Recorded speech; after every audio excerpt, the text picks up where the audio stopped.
How to unity design in architecture.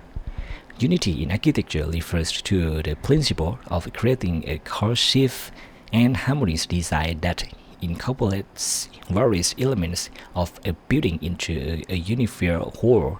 In order to achieve unity in architecture, several factors need to be considered, including the use of materials, color, texture, scale, and proportion.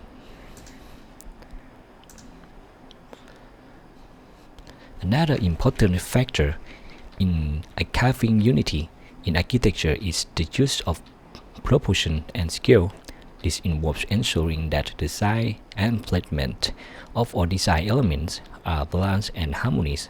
For example, the size of windows, doors, and other architectural features should be proportionate to the overall size of the building and surrounding environment.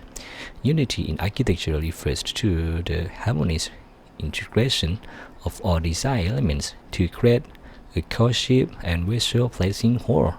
Achieving unity in architecture is essential as it helps to enhance the functionality, aesthetics, and overall impact of building.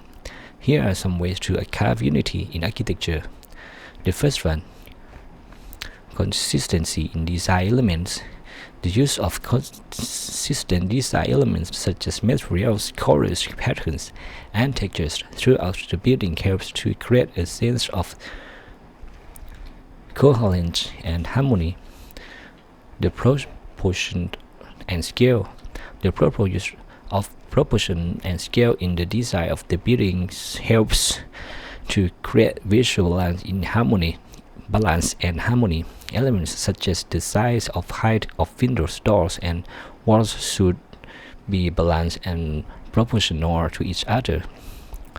One of key ways to achieve unity in architecture is through the use of the consistent design language.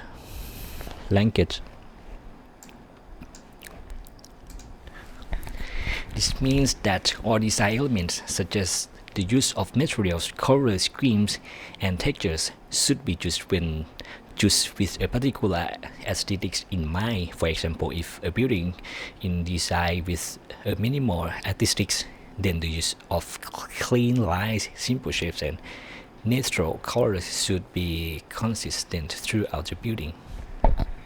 Thank you for today.